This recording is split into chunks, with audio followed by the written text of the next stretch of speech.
again. Joseph Otting and I, the Comptroller Otting, I've known each other for 20 years. Yes. You were at, in no particular order, Union Bank as Vice Chairman, U.S. Bank as Vice Chairman, One West Bank as CEO. Did I miss one? No. And then became Comptroller. And he served on the board, full disclosure, served on the board of Operation Hope for a few years, so everybody needs to know that. Over that time, we didn't always agree on everything. And heck, we didn't agree on something backstage about 2 hours ago. But we agree on the most important things. We both want to transform communities. We both want to see America prosper. We both believe in dignity and human possibilities. We both believe in the power of the poor and the underserved as a savior of this country. We both believe that banking can be a force for good. We both believe that there's responsibility for banking. I mean, we both like each other, remarkably. At least I like you. And what's my point here? My first point before I get into the comptroller of the currency is, over the course of the 20 years I've known Joseph, there have been other people who have disagreed with Joseph and his leadership at different times in different places. And versus just having a disagreement with him and fighting it out with the rules and the facts and playing fair, I think there's been a little bit of a personalization of some of this stuff that makes it hard to respond without feeling a personal sort of kind of way about it. And I think that we can evolve the way we operate. People are passionate about these topics. I know the folks who had an issue with some of the stuff that supposedly you did at One West, which I believe was wrong. It was an IndyMac Bank, which was a crappy bank that you bought back then. That they could have stepped over mess and not in it. They could have still made their point without it becoming unattractive. So you don't have to say it. I said it. You never have said it. I wanted to say it. That I think that we've got to talk without being offensive, listen without being defensive, and always leave even our adversary with their dignity. Because if we don't, they'll spend the rest of their life trying to make us miserable. It becomes personal. And I think that we can all agree, at worst, we're going to disagree. Can we all get along? Yep. So I know it's hard, and I know behind closed doors, I try to cut a deal with Joseph. Because I knew him. I'm like, oh man, he's the CEO of a bank. I can get some money. And he wouldn't cut the deal with me. He wouldn't close the deal with me. This was back in his banking career. Because he was smarter than me, he was concerned that 2 or 3 years later that it might look bad optics, because we were so close, and he was going to be buying an institution. And so we waited and did something really when you were on your way out the door at that institution. That set up to be a lot about your character, a lot about your ethics, a lot about your values, and you never cut corners. I've always found you to be honorable, and so when you decided you wanted to be comptroller of the currency, other than asking you, were you crazy, I thought it was a great idea because it was a chance for you to do good public service. And thank you for doing it. Now, people are saying, what's the comptroller of the currency? You want me to do it or you want to do it? You're doing a great job, John. Okay, so everybody's looking at your watch and looking at your food. Let me see if I can get your attention. $11 trillion of U.S. banking is under his supervision in assets. Steve Bartlett's shaking his head, I'm getting this right, $11 trillion. I didn't say billion, I didn't say trillion dollars. 70% of every bank in this country reports to him. 70%. So if you're trying to get justice for your community, you're trying to get fair play in lending, you're trying to make sure that you're not being discriminated against or bias is baked into the lending process, is it more effective to just go raise heck at the bank branch, which again, at some points, for raising the attention level on something may be important, right, George Fraser, may be important, That may be part of a strategy. But Dr. King would protest so that he could get the attention and then let Andy Young, Ambassador Young, go in the back door after the protest to negotiate to get the whites only signs down. See, the point was that everybody won and you resolve the issue. So if you're trying to resolve the issue, upgrading our software, then isn't it also make sense to figure out what his address is in Washington, D.C.? 407th Street Southwest. Oh, you gonna roll like that? Go and give me your email address. I suggest you don't, by the way. But the comptroller of the currency is 400. That's the address, right? Yes. And if somebody wants to reach out to you, if we finish the conversation, how do they do that? You go right to the OCC website. We review those emails coming in all the time, so it's a very simple So process. everybody will get a response. That's right. Right. And you had a representative up here a minute ago, very good guy, Barry Whitus.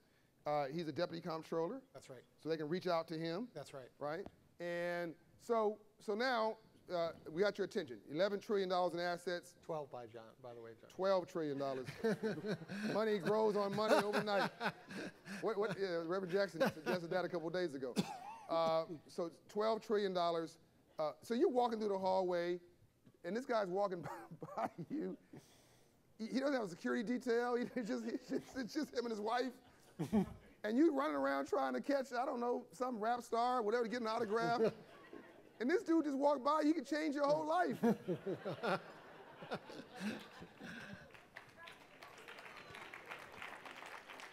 We need to get the memo, people. We need to stop and slow the heck down and like start reading the details of who's running what and how are they doing it and how can they help us. Can I get an amen? Amen. So, Joseph, now, Comptroller Otting, why don't you, in your own words, express why you took this position, why it's important to you, and then I would like to pivot as soon as we can into the Community Reinvestment Act. Sure. First of all, it's a genuine pleasure to be back here.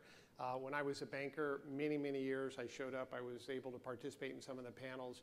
But more importantly, it was a learning experience for me, like all of you. I think, as we come to these events and we learn about opportunities and how to empower ourselves in financial literacy and take those back to our communities, you then get to be the John Bryan of all your communities about financial literacy. It's an interesting story. Not everybody, I think, wakes up, first of all, and says, I want to be a banker. When I was growing up, most kids want to be firemen, doctors, truck drivers, fire engines, all those kind of things. But somehow you end up in a certain profession, you do well in it, you graduate up through it, and 35 years later, you kind of pop out the back door, willing to go on and do something in a new world from a retirement perspective. When I was first approached about being the comptroller of the currency, I really thought that the things that I saw in the banking business that we could change to make banking better, there was no one more prepared than myself to do that.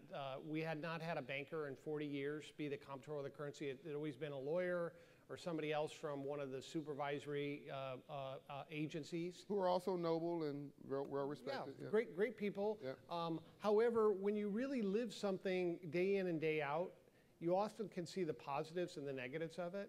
And I really knew that there were 3 or 4 key things that we could do to make a difference, and we could do it very quickly. And I think we're going to talk a little bit about those, but I just wanted to echo John's comment about the comptroller of the currency. It was started by Abraham Lincoln in 1863. And if you can imagine that time in history with all the volatility and all the issues going on, that all of a sudden Lincoln, in his profound way on so many other things, decided he wanted to have a national banking system. So if you think about that period of time, can you imagine the US government saying, we're going to have a national banking system and trying to deploy that back onto the states? They must have thought, is this guy frickin' nuts? You know what I mean? That we want something out of Washington to control our US banking system. Now, 150 years later, we are responsible for the safety and soundness of the banking system. And so we're charged with making sure that the banks that operate in the US are safe, they provide fair products, and they treat their consumers in a satisfactory manner. And that is the mission, really, of the OCC. There are 4,000 people that come to work every day to protect your banking system. And that's what really the Office of the Comptroller of the Currency is all about. So we had one of your peers here with you, the Vice Chairman of the Federal Reserve, 2 days ago. Maybe in a minute you can explain the difference between what you and the Fed does. Then we had the president of the Federal Reserve of Atlanta here yesterday, and those are 3 different functions. And you get the FDIC here and all these in the CFPB. So make sure we can describe the differences in these agencies. But let me talk about the long view very quickly before we get to CRA. I'm going to go back to a story that I think the audience will love tied to the OCC. Before I get there, tied to that as far as a relationship management piece, I knew you for at least 15 years. We know each other more than 20 years now, before we did any business together. And then when we did business together, it was small business. It was cheap. And it was not a big deal, whatever. And I kept pushing you. I kept pushing you. I kept pushing you. And you would listen, you take the meeting. But I think you were checking me out, and I think that we were trying to build a relationship. But if I had just decided I wanted to win the battle and not the war, if I decided that I was going to get angry, that I'm going to curse Joseph Otting out, to be blunt, and walked away, the relationship would have been damaged. You follow me? The long view of what we could do together for the other people, because it wasn't about me, would have been hampered, and he wouldn't be here today, because he wouldn't have trusted me that he would have come here and we give him a fair hearing. You follow what I'm saying? So make sure you're winning the war and not just the battle. I don't want you, strategically, I don't want you rearranging the deck chairs on the Titanic of your life. I don't want you getting emotional about something, and yeah, and then you find you're emotional, but you're broke. And there were so many times where, again, it was robust, it was respectful disagreement. We just philosophically had a different view on a very small thing. We've agreed on 95% of what matters, right? But I'm so happy that I didn't have a short-term view, because you had a long-term view in our relationship. You were more right. What I'm saying is, Joseph, I never said to you before, because I don't want to get you a big head. You were more right about our relationship than I was, and you believed in us more than I believed in you, and I want to thank you for loving me and caring. You're a good man. Thank you. Now, why is all this important? Tell you, coincidence is God's way of staying anonymous. He mentioned Abraham Lincoln. We didn't talk about this. 1863 is the date he gave you. Check this out. Abraham Lincoln sits at his desk, 1865. Some of you know where I'm going. March 3rd. Signed legislation for the Freedmen's Bureau Act. The Freedmen's Bureau Act created, yes, hospitals and yes, schools. But the Freedmen's Bureau Act also created a bank. It was called the Freedmen's Bank. It was created by Lincoln to teach freed slaves about money. It was created after the Civil War. 2 months before that was what we call 40 acres and a mule. It was 400,000 acres set aside down the eastern coast. The next month, we worked that land so hard, no Snapchat, no Facebook, no Twitter, no Instagram, no cell phone, no way to communicate with each other. But we heard there was land available for former freed slaves. We didn't complain about it, whine about it, argue about it. In fact, it was crappy land because it was on the beach. You want beachfront property today, but in the agricultural age of 1865, you put your seeds in the sand, and you wake up tomorrow and your crop's in Jamaica. So it was horrible land, but we didn't complain about it. We've been doing so much with so little for so long. We can almost do anything with nothing. We just got to it. 1,000 former slaves took that land, worked that land, George, so well. General Sherman said, my God, they're so industrious, give them a mule. You don't know what I just said? 40 acres and a mule. That's where that came from. It was January and February 1865. The next month, not the next year, not a century later, the next month, 1865, Abraham Lincoln signs Freedmen's Bureau Act, creates the Freedmen's Bank, puts in God's we trust on U.S. currency to try to set America straight again by giving former slaves land, equipment, knowledge, a savings vehicle, and access to capital so that we knew better so we could do better. And he was killed the next month. And he was killed because he told Booth, or he said, I want to now give blacks the right to vote. That was 1865. And Booth said, that's a bridge too far. He didn't live another month. Frederick Douglass steps up, and you know him as an abolitionist. No, he's a businessman. George knows this. He's a businessman. He owned land in Baltimore, lots of it, worth $6.5 million today. He put $10,000 of his own money. He wanted to go run this bank himself. He put $10,000 up, Joseph, to run this bank because he thought it was that important. The money was lost. And it was said the failure of this bank did more to set freed slaves in America back than 10 more years of slavery. Now you pop your fingers from 1874, the bank was closed in 1874. From 1865 to 1965, when we talked about money again, that was Dr. Martin Luther King Jr. in Memphis, Tennessee with the Poor People's Campaign. What's my point? Beyond the fact that we are not dumb and we're not stupid, we just never got the memo on money, forget that. Here's the point. That was an OCC bank. The Freedmen's Bank was a first chartered bank to help poor black people save themselves. It was the first bank ever chartered by the Comptroller of the Currency for uplift and liberty. It was the original Community Reinvestment Act by Abraham Lincoln. It was one of his regulated banks, and the OCC Comptroller got the Nobel Peace Prize in the long history. So he's running an agency that has a moral responsibility and not just a fiscal responsibility.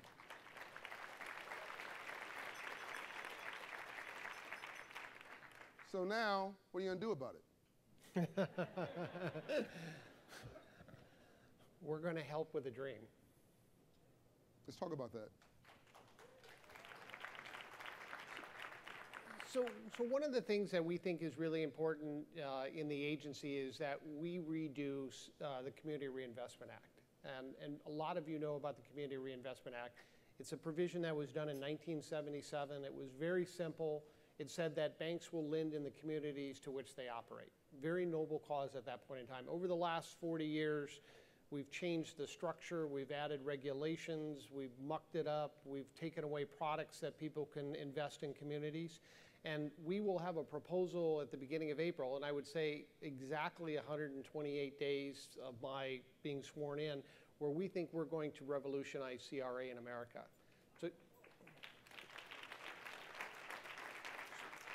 So the question is, how are we going to do that? We think there's three things that are important to occur.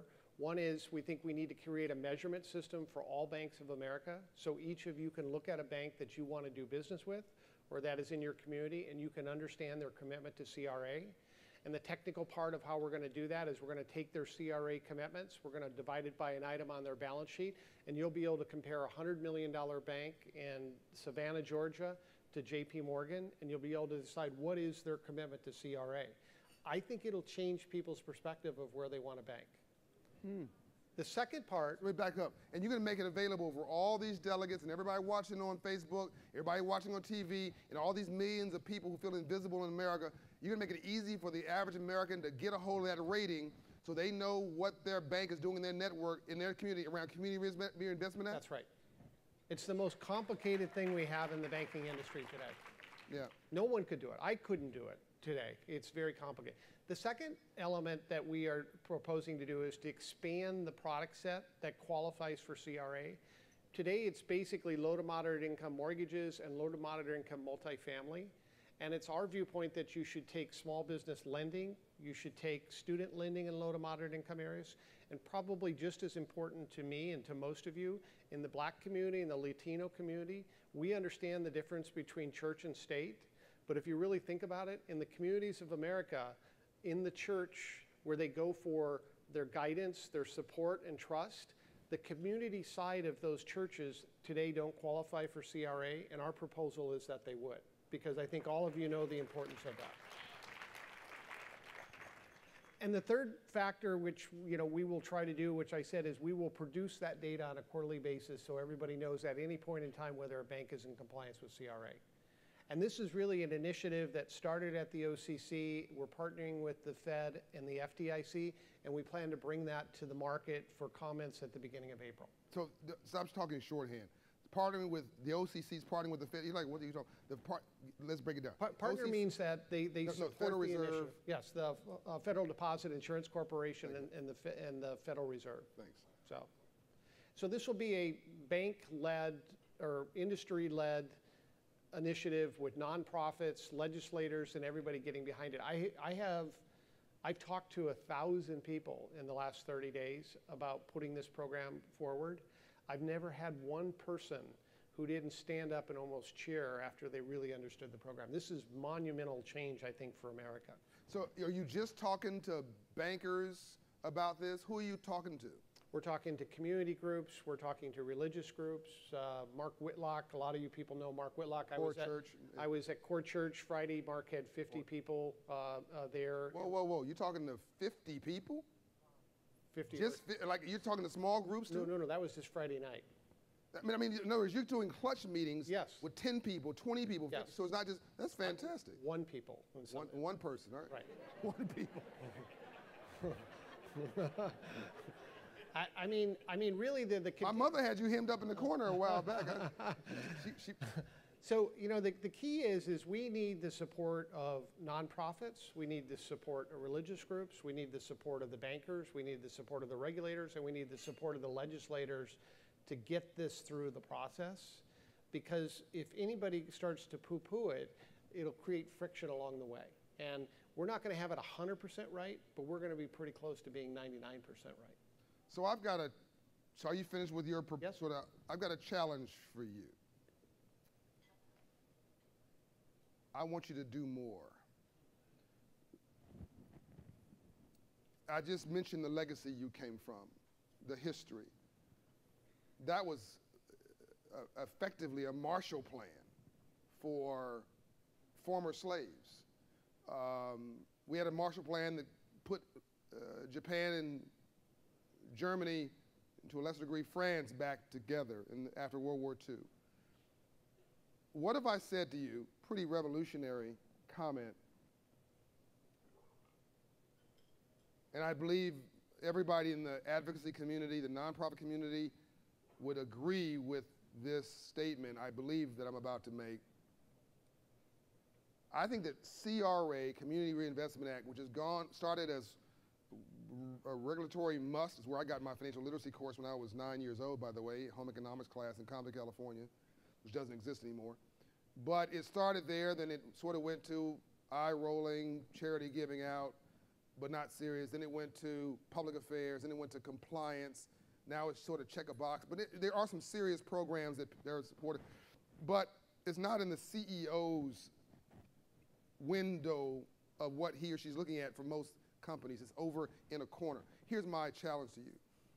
I'm challenging you, but also asking you, knock it down if it doesn't make sense, Mr. Comptroller. I think there's 100 million Americans in this country who have dignity, who have respect, who are wonderful human beings, who just don't understand money, free enterprise. They made a mistake at some point in their life, but they're not a mistake. They had a divorce. They lost their job. They got caught in the subprime mortgage crisis. They got caught in the economic crisis of 2008. And to me, redemption's important. And I think you have 100 million Americans who would contribute to the American economy if we just let them back in. And what I want to do is the use of Community Reinvestment Act is a broad-based business development tool for banks and mainstream financial institutions to organize a process in a way that people can redeem themselves, to step back into the financial system, get off check systems and get a bank account. Get out of the payday lenders, get out of the rent-to-own stores, get out of the title lenders, get out of this high price debt, get out of this poverty cycle, and get transitioned into a place of dignity and respect where they can walk into a bank, look somebody in the eye, and know that they have earned their right to get a yes for a mortgage loan or a small business loan. I think we can do that by using sophisticated tools like credit scores, as we use at Hope Inside, to get the bank out of the no business and back into the yes business. I want to upgrade CRA to be a business development tool for banks. When a banker sits down, chairman sits down, he has a vice chairman for international. He has a vice chairman for commercial lending. These are places that makes him money or her.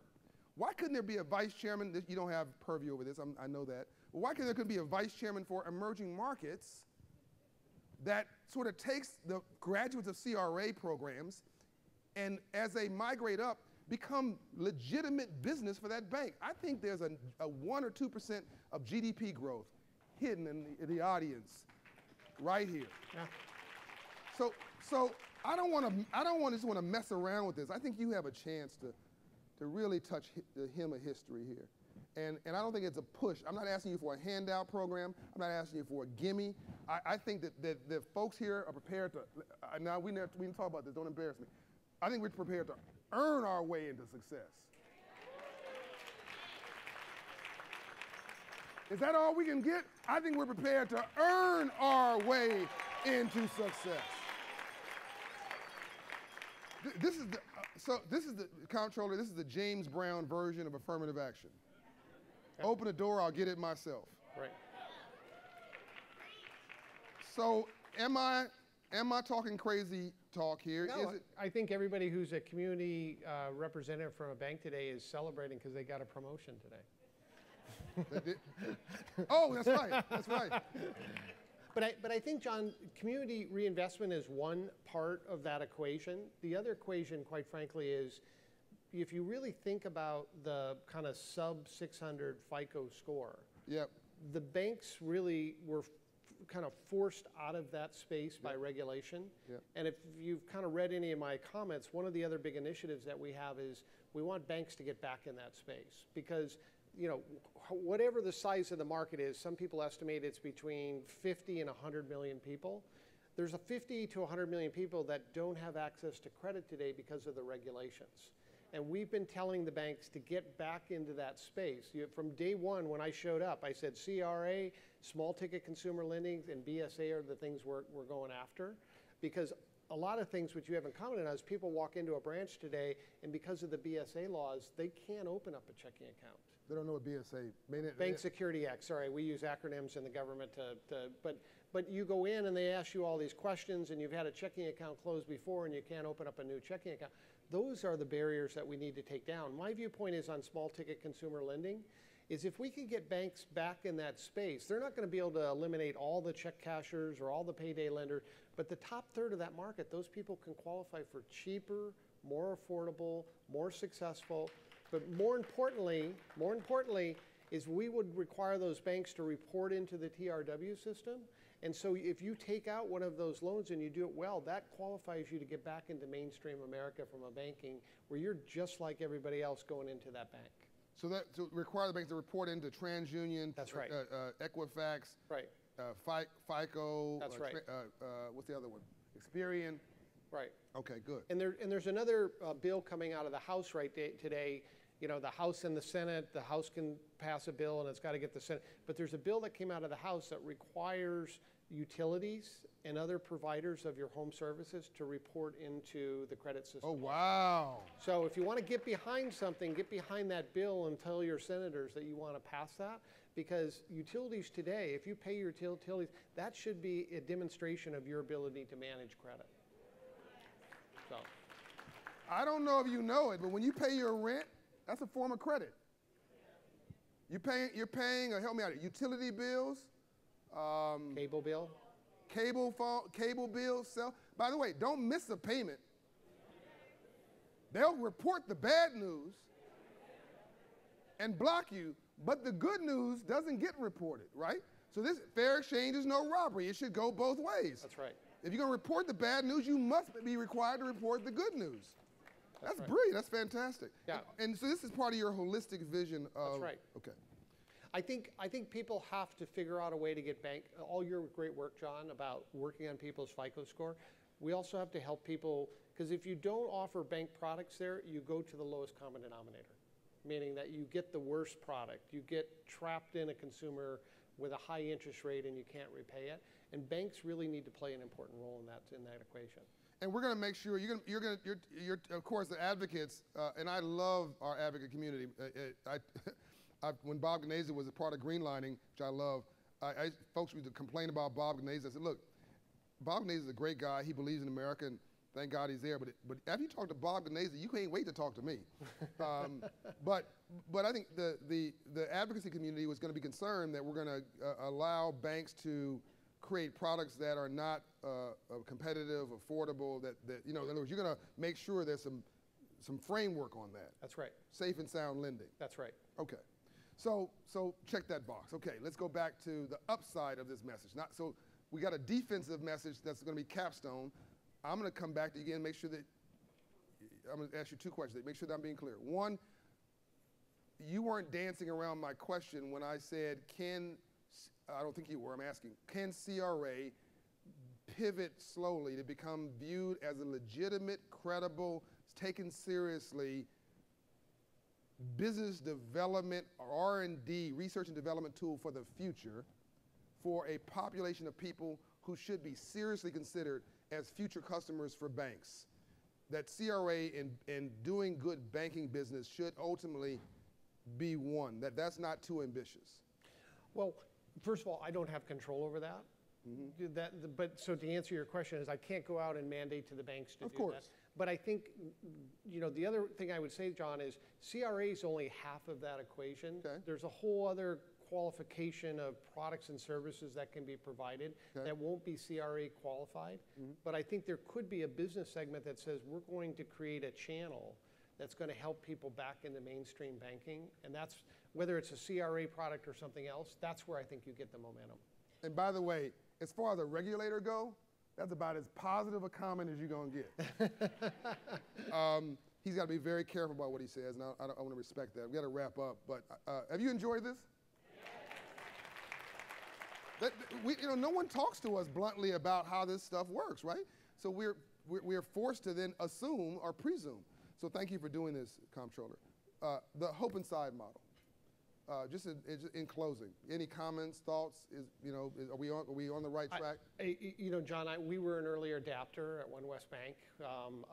It is to me the link between finding a way for people to get into mainstream banking, and the difference between a no and a yes, and the yes may take a little bit longer, but when banks would turn people down, they'd go out the door, and where would they go?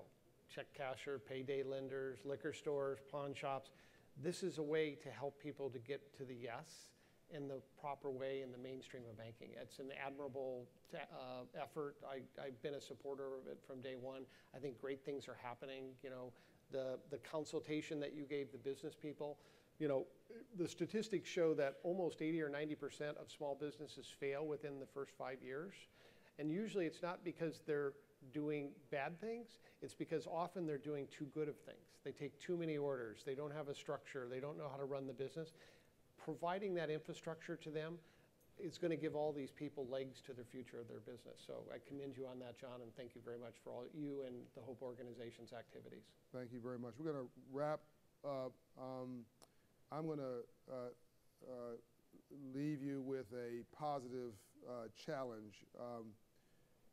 Some of you have heard me say that beyond racism, discrimination, bias, police brutality, the other range of things that bedevil minority communities and black communities, the credit score for, and I'm going to just pick a group here, African Americans, and Latino credit score is slightly better, but the credit score for African Americans is 44% of all African Americans have a credit score below 620.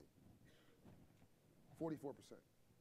That means, no matter how nice you are, how beautiful you are, how well dressed you are, how many times you go to church, how many times how nice you are to your mother, none of that matters.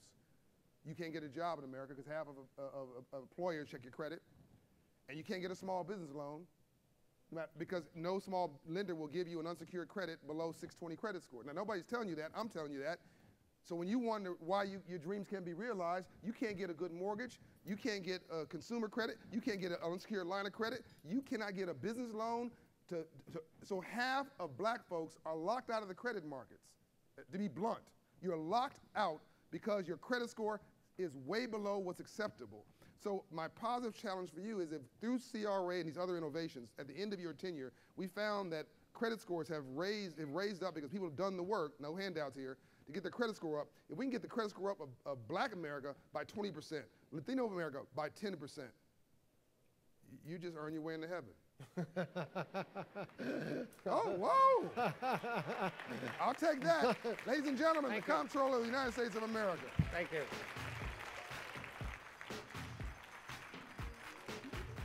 And I got a little surprise for you, Joseph Otting. The Hope Innovation in Emerging Markets Award, and I wasn't going to give you this award unless you said some good things about CRA. In recognition of your innovative leadership and an active engagement around the advancement of the underserved, you are a true visionary whose forward thinking and active engagement has notably influenced the future of those we collectively serve. To the Honorable Joseph Otting, the Comptroller of the United States of America. Thank you, Doug. Okay. That's beautiful.